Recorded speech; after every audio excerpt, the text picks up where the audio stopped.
In early 1942, Allied intelligence received a set of reconnaissance photos from Crimea. One image revealed something impossible on the rail lines: an 80-centimeter railway gun so large it dwarfed every structure around it. And if you looked at the photo, you would recognize it instantly. It was Dora, a weapon the size of a building, a barrel longer than a destroyer's deck, a machine that needed 4,000 men and 3 full days just to assemble. Nothing like it had ever appeared in any war, and nothing else carried shells weighing 7 tons each.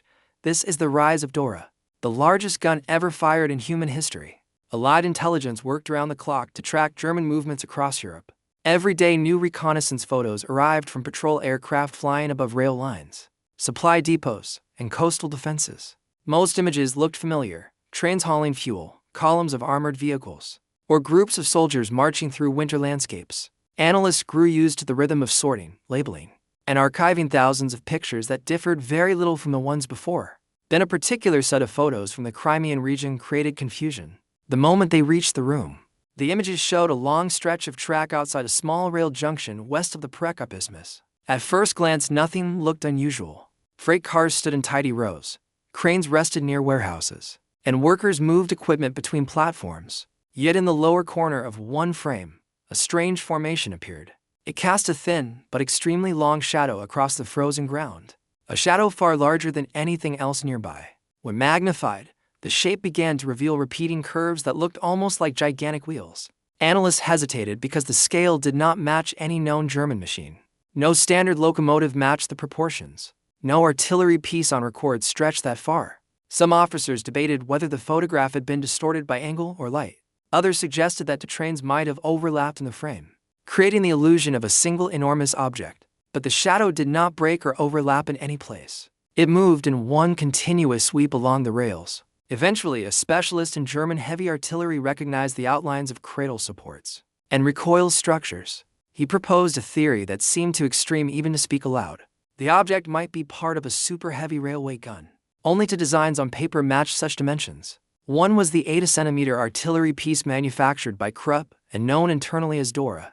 The other was its sister gun, sometimes referred to as Schwerer Gustav, though the two machines were similar in concept. Both designs required multiple connected carriages and support equipment that weighed more than entire tank battalions. If the photographs were genuine, German forces were attempting to transport a weapon that no army in history had ever used in real combat. Further photographs from later flights removed all doubt. More rail lines appeared around the site, forming parallel tracks that resembled the foundation of a huge platform. Rows of supply wagons covered with tarps stretched along the perimeter. Wide cranes stood ready to lift massive components into place. The area surrounding the junction transformed from a simple depot into a construction zone, large enough to support thousands of workers. One high-altitude image showed tiny dots, likely soldiers or labor crews, moving in a long line beside a rail carriage nearly twice the length of a standard locomotive. Only one conclusion remained possible. The Germans had decided to move the 80-centimeter gun toward the Crimean front. Intelligence officers attempted to estimate the purpose of such a weapon. The only major target within reach was Sevastopol, the heavily fortified port city held by Soviet forces. Its underground bunkers, stone tunnels, and deep ammunition chambers had resisted months of German attacks. Conventional artillery had failed to penetrate the older coastal forts built into granite cliffs. Air raids inflicted damage, but not enough to break the defensive network. A weapon capable of firing shells weighing 7 tons each might be the only tool that could shatter the fortress's deepest positions.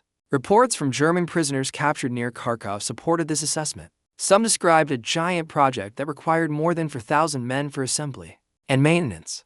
They spoke of special railway crews trained only to support the weapon's movements. Others mentioned long delays in transporting ammunition, because each shell required its own reinforced cradle. These testimonies matched the patterns seen in the photographs. The Allies now possessed a clearer view of the scale involved. Though the precise capabilities of the gun remained uncertain, engineers within Allied command attempted to calculate the weapon's firing range, elevation limits, and destructive power. Using known dimensions from earlier German designs, they concluded that the 80-centimeter gun could launch a projectile more than 25 miles.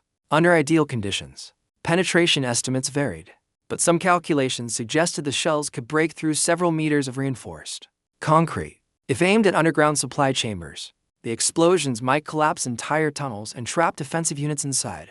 The weapon's psychological effect might prove equally powerful, Few soldiers could stand firm after witnessing a weapon that shook the ground like an earthquake. Each time it fired, as spring progressed. Aerial surveillance revealed the steady growth of the construction site. Temporary barracks expanded into long rows. Storage pits appeared near the tracks, possibly dug for ammunition. Observation towers rose along the edges of the clearing. German engineers built blast walls of timber and sandbags to protect assembly crews from Soviet harassment. Trucks brought welding equipment, fuel tanks, and radio cabins to support the operation. Everything confirmed that the weapon's arrival was not a rumor or isolated experiment. It was a strategic project receiving full priority. Soviet commanders defending the approaches to Sevastopol appeared unaware of the exact threat, forming far to the north. Reports reaching Allied channels indicated that Red Army officers believed the new German preparations signaled another infantry offensive. They strengthened trenches and rotated units through damaged sectors, but nothing in their planning referenced the possibility of an 80-centimeter railway gun. They had never encountered such a machine and had no reason to imagine one approaching. By late April, the weapon's outline became clearer in the photos. Massive steel girders stretched across multiple rail beds. Workers installed recoil buffers that seemed larger than entire anti-tank guns. The length of the barrel surpassed anything the analysts had measured before. It extended so far beyond the mount that it faded into the background haze of the photograph. No one could deny that the Germans had committed to deploying the largest artillery piece ever built. The question shifted from if it would be used to when it would fire. Intelligence summaries compiled during this period warned that the coming battle for Sevastopol might witness destructive forces far beyond normal combat. The Allies could only monitor the preparations. They lacked the means to intervene directly in the region. The next stage of the operation belonged to the Germans, who pushed forward with methodical precision. By the start of May, trains carrying additional crews, cranes, and prefabricated components entered Crimea. Engineers expanded the rail network to support the massive load. The stage was now set. The impossible weapon had been found, identified, and tracked. Its movement toward the Crimean coast signaled that the fortress of Sevastopol stood on the edge of a new phase of warfare. German command believed that only overwhelming firepower could break the resistance that had held for so long. The 80-centimeter gun represented their final argument. In the final days of early May in 1942, a long chain of locomotives began pulling the 80-centimeter railway gun out of its assembly yard. The departure marked the beginning of a massive movement that had been prepared for months. German planners had studied rail maps of Crimea with great care, selecting routes strong enough to support the many carriages that carried parts of the gun. The weapon could not move as one piece. Instead, it traveled as dozens of segments, barrel sections, recoil frames, support plates, loading equipment, ammunition wagons, fuel cars, and living quarters for the thousands of men assigned to the project. The convoy stretched so far that aerial photographs sometimes captured only fragments of it. The first trains carried the heaviest girders and the long cradle that would hold the barrel. Behind them rolled wagons loaded with hydraulic components and electrical stations. Still more cars followed, carrying the steel plates required for the firing platform. Each shipment moved slowly because the weight pushed the limits of the tracks. German engineers had reinforced critical points along the line with extra sleepers and gravel to prevent collapse. Even with these precautions, every turn of the wheels caused vibrations that shook the ground. On many days, the progress measured only a few kilometers. Locomotive crews monitored temperature gauges constantly because engines overheated from the strain of pulling so many tons. Maintenance teams walked beside the moving trains, checking bolts, wheels, and couplings. Any breakdown could force the entire column to stop.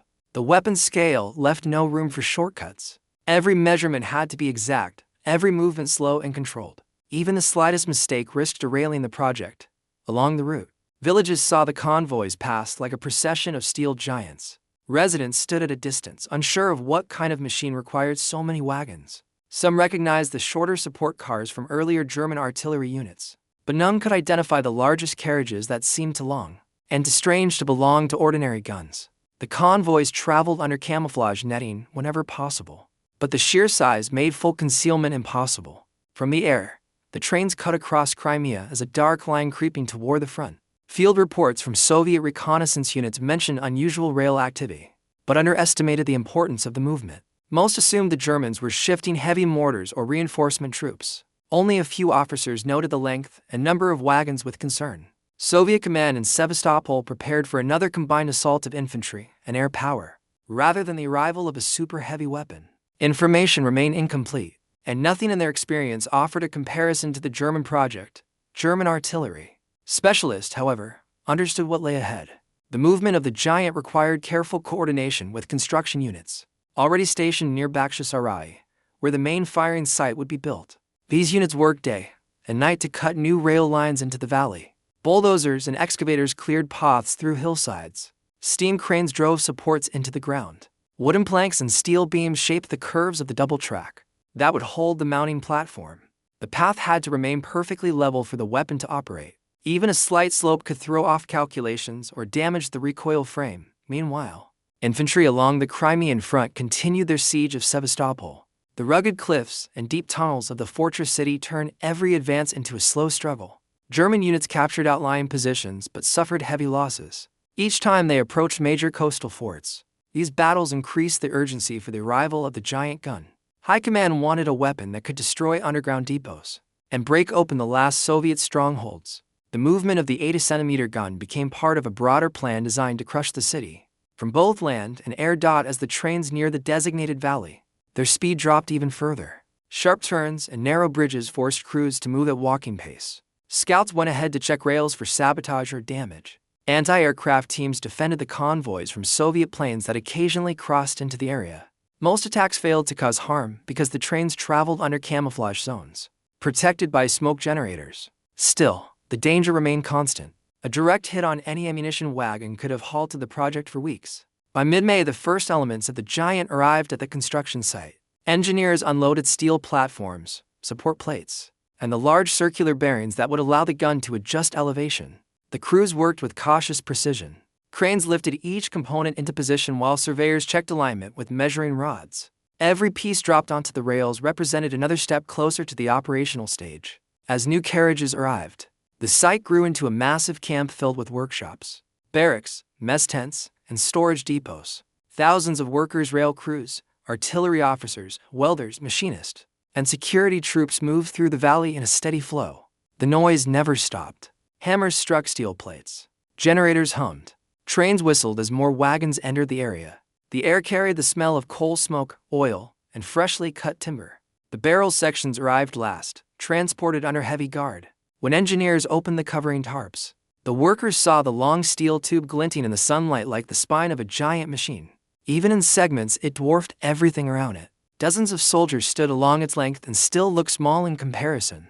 Technicians inspected the rifling, checking for any damage from transport. The precision required for such a weapon meant that even small imperfections had to be corrected.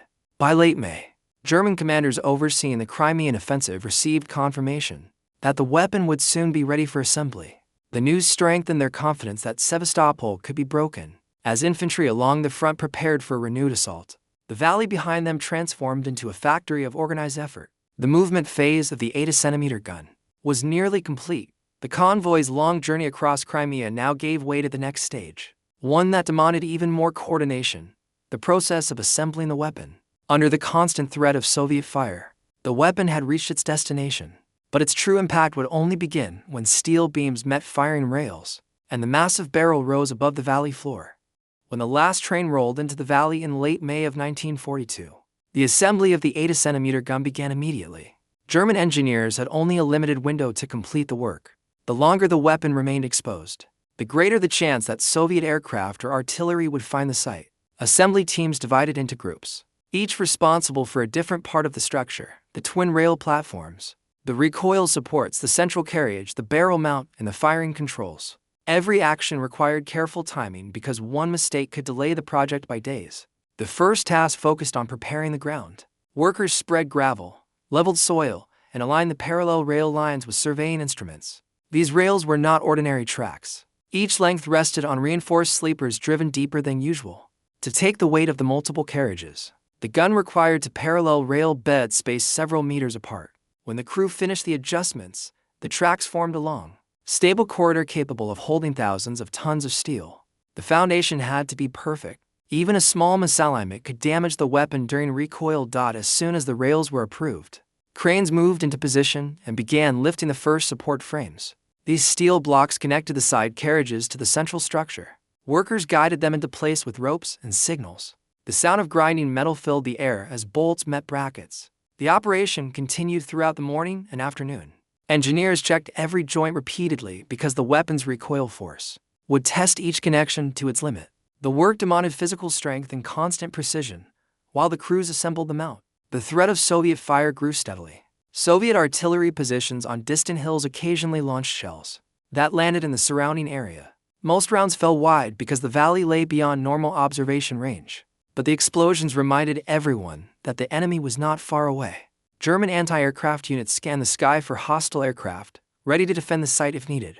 Smoke generators operated at intervals, covering the valley in a thin haze meant to disguise the scale of the operation from long-distance observers. Throughout the first day, the carriages carrying the barrel remained untouched. The workers focused on building the platform that would hold the weight. By evening, the two rail beds were connected with large steel crossbeams, forming a rigid structure strong enough to support the central mount. Welders worked through the night by lantern light, their sparks scattering across the valley floor. Generators powered floodlights that created sharp shadows behind every crane. Even as the night grew colder, the activity never slowed. The second day marked the beginning of the most delicate stage, the lifting of the barrel. The enormous steel tube, nearly as long as a city street, had to be placed on the central mount with absolute accuracy. The giant cranes moved into position on either side of the rail platform. Workers secured thick cables to lifting hooks along the barrel's length. Surveyors measured every angle. The entire site fell into a tense rhythm as the cranes increased tension, and the barrel slowly rose from its cradle. The lift took hours. The cranes struggled under the weight, motors humming loudly as they pulled the steel upward. The barrel swayed slightly in the wind, forcing engineers to pause and stabilize the movement. Small teams on scaffolding reached out with guiding poles to keep the barrel aligned. Every step felt heavy with pressure. If the barrel touched the wrong surface or bent under its own mass, the entire project could fail. Despite the difficulty, the workers maintained steady progress until the barrel hung directly above the mount. By midday, the engineers began lowering the tube into its supports. The process required constant communication between crane operators and surveyors. The barrel had to sit perfectly inside large semicircular cradles lined with smooth metal plates. Workers on both sides signaled with flags as the giant structure descended millimeter by millimeter. When the barrel finally settled into place, a wave of activity followed. Technicians locked clamps around its sides, secured recoil pistons, and installed elevation mechanisms that would allow the gun to tilt upward. As work continued, Soviet aircraft finally appeared over the valley. A group of reconnaissance planes flew at high altitude, attempting to photograph the area. German anti-aircraft guns opened fire, forcing the planes to turn away. The appearance of enemy aircraft alarmed the command staff. They feared that the pilots had seen enough to confirm the presence of a major installation. Crews increased the pace of assembly, pushing toward completion before a larger attack could develop. The third day brought the final phase, connecting the loading system, ammunition hoist, and firing controls. Workers installed hydraulic lifts that would raise each massive shell from storage wagons. These shells weighed several tons and required mechanized equipment to position them at the breech. Engineers tested the recoil dampers by moving the barrel through a series of slow cycles. The gun's structure groaned under the stress, but everything held. By the afternoon, the assembly neared completion. The entire mount stretched across the valley like a metal bridge. The parallel rails supported the massive frame, and the barrel pointed toward the sky at a shallow angle. Workers removed scaffolding and secured tools. Officers inspected each sector of the structure with notebooks in hand. After 3 days of relentless work, the weapons stood ready. The engineers knew that the next stage would involve calibration, testing, and final adjustments before firing could begin. Soviet defenders still had no clear idea of the scale of the threat. Reports of construction noise and train movement reached commanders, but none suspected an 80-centimeter supergun. Most assumed the Germans were assembling heavy mortars or preparing positions for standard artillery. Even so, they increased patrols and reinforced bunkers, unaware that the weapon they faced could penetrate concrete deeper than any gun in history. As evening settled over the valley, the completed weapon cast a long shadow across the ground. Crews prepared the first shells for inspection, checking their casings and fuses. Officers reviewed firing calculations, measuring distances to key Soviet positions across the Crimean landscape. Everything moved toward a single moment that would transform the battlefield. At the start of June in 1942, the valley around the 80-centimeter gun felt unnaturally quiet. The workers who had spent 3 days assembling the machine now stepped back and watched the final preparations unfold. Engineers checked elevation gears, recoil cylinders, and hydraulic pumps. Ammunition crews moved 7-ton shells from storage cradles onto loading rails. Each shell rested inside a metal frame that slid across tracks toward the breech. Every movement required machines because no crew could handle such weight alone. The site felt like an enormous workshop preparing a mechanical giant for its first breath. German artillery officers studied firing charts and distance tables drawn across large boards. Observers positioned themselves in hidden posts facing the outer ring of Sevastopol's defenses. Their reports would guide adjustments during the first shot. The target selected for the opening round lay deep inside the fortress and underground ammunition depot, believed to support multiple Soviet gun positions. Normal artillery could not reach it. Only a weapon of immense power could hope to damage it. The 80-centimeter gun had been built for exactly this purpose. As dawn settled across the Crimean landscape, crews rolled the first shell into position. A hydraulic lift pushed the frame upward. The massive projectile moved slowly toward the breech, guided by rails and locking clamps. Workers monitored pressure gauges, oil flow, and alignment pins. The shell slid into the gun's chamber with a heavy metallic echo that traveled across the valley. Engineers attached the propellant charges, each packed separately and handled with extreme caution. When the final charge connected, the breech locked shut with a deep mechanical thump. The elevation team rotated large wheels that raised the barrel. The long steel tube moved with deliberate slowness, climbing higher until it aligned with the angle calculated for maximum impact. The entire structure groaned under the strain. The recoil pistons, positioned along the sides, shimmered with fresh grease. The gun's silhouette rose above the valley walls like a long bridge of iron pointing toward the sky. Artillery officers marked down the final numbers: elevation, wind direction, air temperature, and shell weight, a few kilometers away. Soviet defenders manned their positions without knowing what was about to arrive. They prepared for another day of mortar exchanges, infantry probing attacks, and occasional bombing runs. The deep tunnels of Sevastopol held ammunition, fuel, and communication equipment that kept the coastal forts alive. Most soldiers believed the cliffs and underground chambers made them nearly invincible. No gun they had encountered so far had cracked the deepest layers of the city's defenses. The coming seconds would change that belief forever. In the valley, tension built as the crew stepped back from the firing platform.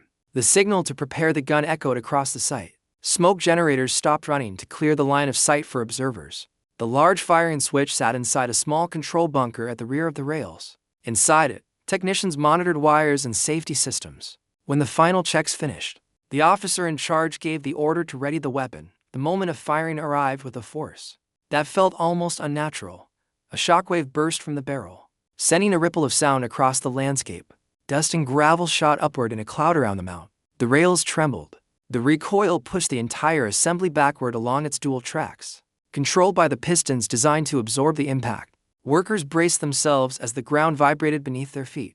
A deep thunder rolled through the valley, echoing against the hillsides in long, repeating waves. The shell had left the barrel at tremendous speed, climbing across the sky in a slow, rising arc.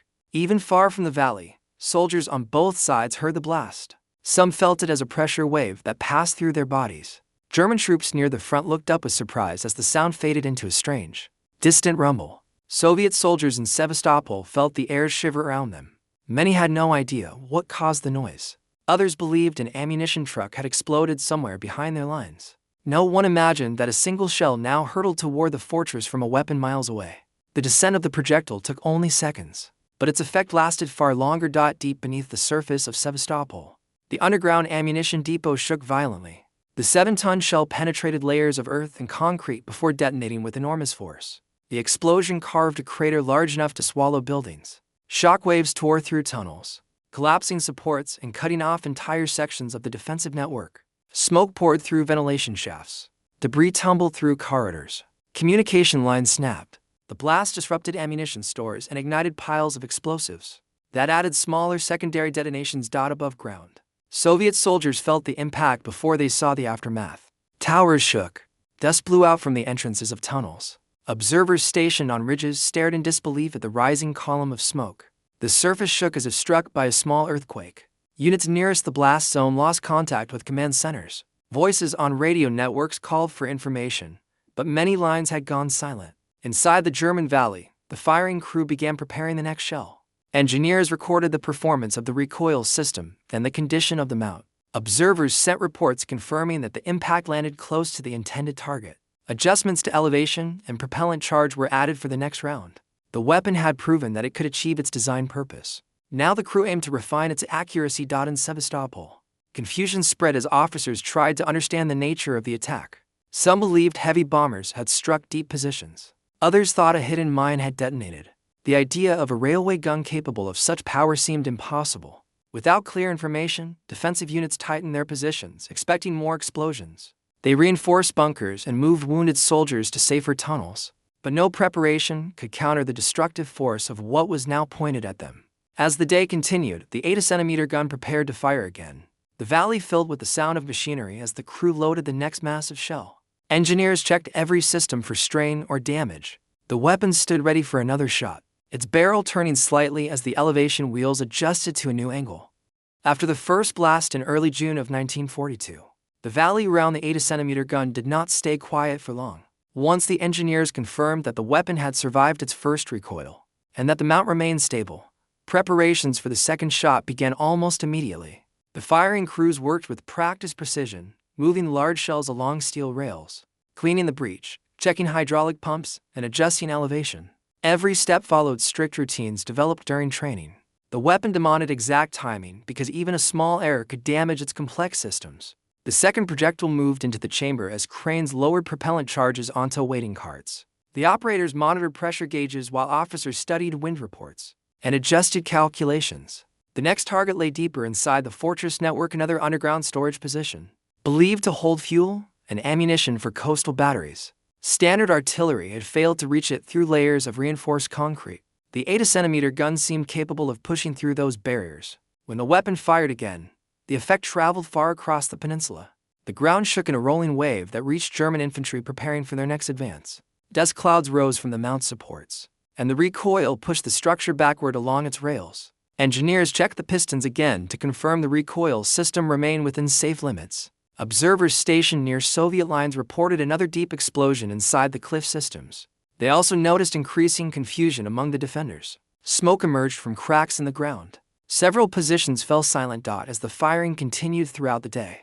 The pattern of destruction grew more visible. Some shells targeted coastal batteries that had resisted earlier attacks. One projectile struck a fortified turret, piercing its armor and exploding inside a storage room. The blast disabled the turret's rotating mechanism and left the nearby cliffs broken and uneven. Another round hit a railway tunnel used for transporting supplies through the fortress. The entrance collapsed, blocking the route and trapping wagons inside. German infantry units noticed these changes quickly. Entire sections of defensive fire weakened. Some guns stopped firing altogether. The battlefield near Sevastopol began to shift as German forces advanced more easily into areas once covered by heavy artillery.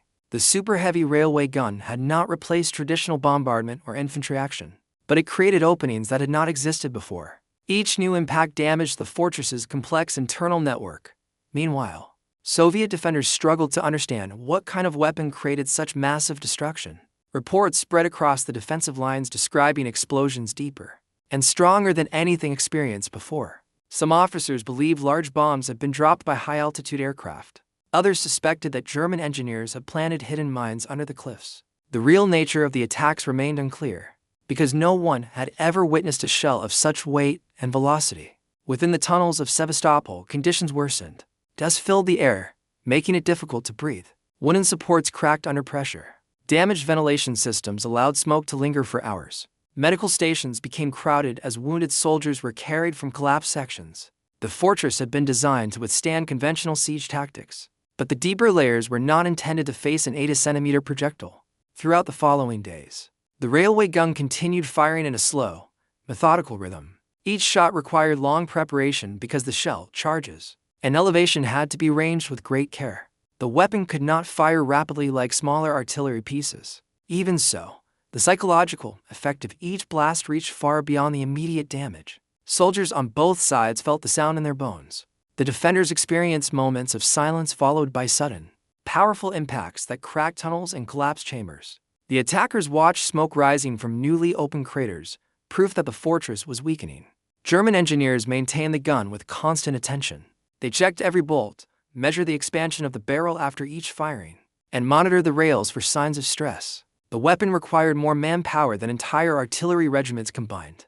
More than 4,000 men supported the project in some way, working on cranes, refueling generators, guarding the site, or carrying equipment. The gun represented industrial warfare at its largest scale. As June progressed, German infantry made steady gains. They advanced through broken trenches, captured bunkers damaged by earlier bombardments, and used flamethrowers and explosives to clear out holdouts. The destruction caused by the 80-centimeter gun weakened the overall structure of the fortress, making it harder for Soviet defenders to reorganize or move supplies. Some positions remained isolated when tunnels collapsed behind them. Others withdrew to inner defenses that had not been designed to hold the full weight of the siege. Inside the German command post, officers examined new aerial photographs showing widening craters and collapsed cliffs. The images confirmed that several key Soviet strongpoints no longer functioned. Each successful hit increased pressure on the defenders. Commanders decided to intensify ground attacks to take advantage of the weakened structures. Infantry, supported by tanks and engineers, pushed deeper into the defensive zone. The psychological impact on Soviet troops became severe. No warning came before each attack. The weapon fired from too far away to hear the shells approach. Soldiers only felt a sudden, crushing explosion that swallowed entire sections of the fortress. Some units lost communication with higher command. Others held their positions despite damage, clinging to any remaining defensive point. The fortress had become a maze of broken chambers, fallen ceilings, and blocked tunnels. By late June, German forces broke through the outer ring of defenses. The combination of air attacks, artillery bombardment, and the super-heavy railway gun had finally eroded the fortress's resilience. Positions that once seemed unbreakable now showed deep cracks. The 80-centimeter gun had not decided the battle alone, but its presence accelerated the collapse of the strongest fortifications. Sevastopol now faced the final phase of the siege. By the final days of June in 1942, the defenses of Sevastopol had reached their breaking point. German forces pushed deeper into the shattered fortress. As Soviet resistance grew more scattered and uneven, the destruction caused by the 80-centimeter gun weakened key positions so heavily that some collapsed long before ground troops arrived. Smoke lingered over the cliffs, drifting through trenches and ruined tunnels. The city that once stood as one of the strongest Soviet strongholds in the Black Sea region now showed scars across every hillside. German infantry continued clearing bunkers and capturing supply points. Many underground chambers were no longer accessible because the heavy shells had collapsed ceilings and blocked entrances. Some positions appeared abandoned, while others held defenders who refused to retreat even as escape routes closed behind them. The siege had turned the fortress into a broken landscape of destroyed casemates and fractured stone. Each day, the defenders lost more ground, unable to restore communication lines or move reinforcements to threatened areas in the valley. Behind the German lines, the 80-centimeter gun remained in constant but controlled use. Engineers monitored its systems carefully. The barrel expanded slightly after each firing, and technicians measured this change to ensure it stayed within safe limits. The recoil mounts needed regular adjustments, as the continuous shock placed stress on the steel beams. Ammunition supplies moved steadily from storage depots to the firing site. Though the gun had fired fewer shells than smaller artillery pieces, each shot demanded large amounts of manpower and machinery. By early July, the final defensive pockets inside Sevastopol collapsed. German units entered the remaining strongpoints and secured what was left. Some defenders surrendered after weeks of fighting inside the tunnels. Others fell back to makeshift shelters. Among the ruins, the fall of the fortress marked one of the major German victories in the southern front. Commanders inspected the damage and noted how the super-heavy gun helped break the deepest layers of resistance. The railway gun did not solve every challenge of the siege, but it played a decisive role in the destruction of underground positions that had previously survived months of bombardment. Once the battle ended, the need for the massive weapon decreased. The 80-centimeter gun required too much effort to move and operate to justify keeping it in a forward position. Without an active target, German engineers began the long process of disassembling it. The same cranes and machines used to assemble the gun now lowered the barrel and removed the support frames. Workers packed hydraulic systems into crates and rolled steel beams back onto train cars. The scene looked similar to the earlier construction days, but now the urgency had faded. The weapon no longer faced enemy fire, and the crews worked methodically to return the components to transport condition. The disassembly took nearly as long as the assembly. Every part had to be cleaned, inspected, and packed securely. The barrel alone required several rail cars for transport. The propellant and shell equipment needed special handling, because some components showed signs of stress from repeated use. The gun had performed its role during the siege, but it also revealed its limitations. It was too heavy, too slow, and too complex to move efficiently during fast-changing operations. German commanders recognized that such weapons worked best only against fixed, fortified targets. As the war shifted toward mobile battles across wide fronts, the usefulness of super-heavy artillery declined. Once the dismantled weapon left Crimea, The site that had once held thousands of workers grew quiet. The long rails remained in the valley, along with foundations of workshops and burned-out storage sheds. Some equipment stayed behind because it was too damaged to transport. The valley returned gradually to silence, though traces of the gun's presence would remain visible for years. As the war progressed, the giant guns saw only limited use. German forces shifted toward defensive operations, facing increasing pressure on multiple fronts. Resources, once dedicated to super-heavy artillery, shifted to tanks, aircraft, and smaller mobile guns. The huge railway weapon became more difficult to support as supply lines shrank, and fuel shortages increased. Eventually, parts of the gun ended up in storage depots deep within German territory. Some reports suggest that the remaining pieces were destroyed near the end of the war to prevent capture, though not all details remain clear. When Allied forces finally reached German archives in 1945, they discovered technical documents and photographs showing the full scale of the 80-centimeter gun. Many soldiers who saw the images could not believe that such a machine had ever existed. The size of the barrel, the weight of the shells, and the number of workers needed to operate it seemed almost impossible. Intelligence officers studied the captured material and matched it with earlier reconnaissance photos taken before the fall of Sevastopol. Only then did they understand that the blurred and confusing shapes seen in 1942 were real pieces of the largest gun ever used in warfare. Historians who later examined the weapon debated its overall value. It had achieved its purpose at Sevastopol, destroying deep positions that resisted all other forms of bombardment. However, the cost of building, transporting, and operating it overshadowed its limited battlefield success. The gun fired far fewer shells than expected, and the strategic impact, while dramatic in the moment, did not change the final outcome of the war.